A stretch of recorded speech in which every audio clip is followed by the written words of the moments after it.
The great underinflation mystery. Why do tires lose air without a puncture? It's one of those slow burn irritations that can drive a person slowly but surely into madness. You check your tire, it seems fine. No screws, no nails, no glass shards. Yet the pressure gauge tells you a different story. You're losing air, and it's like trying to find a whisper in a hurricane. It's not you, it's the air, or maybe it is you. The air in your tires is a bit like a football team in the fourth quarter. They're ahead, they're winning, and yet the victory isn't locked in. Tires lose air over time due to simple osmosis. Air, being the crafty element that it is, migrates through the rubber, playing a slow game of escape. It's less a jailbreak and more akin to Andy Dufresne's rockhammer escape in Shawshank Redemption, slow and steady. Temperature. The shifty culprit If you're like me and live somewhere where Mother Nature seems to have wild mood swings, looking at you, Florida, then you've noticed your tire pressure go up and down more often than the stock market. Temperature changes affect the air pressure in your tires.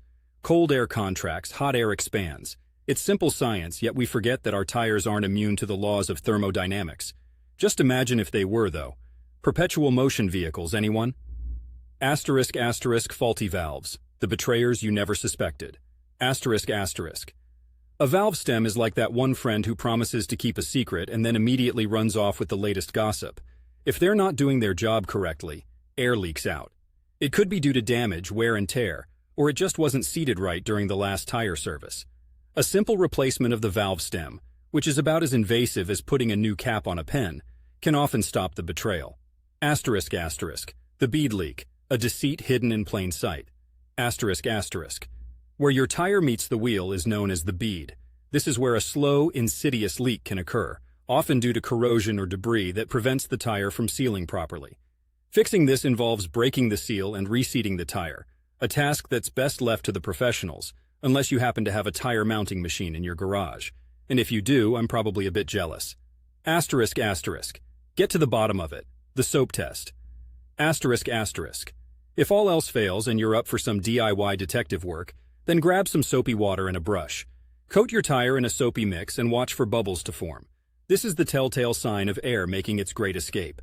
Once located, it's patching time, or in the case of valve stem or bead leaks, a trip to the tire wizards at the shop.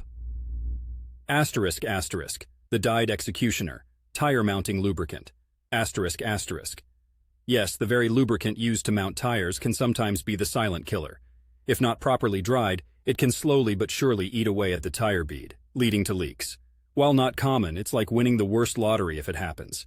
So what's the takeaway? Tires lose air for a myriad of reasons, punctures or not. Regular checkups are the key.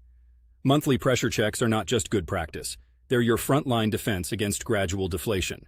And when it comes to tire care, I like to think that an ounce of prevention is worth a pound of cure, or in this case, perhaps a pound of air pressure.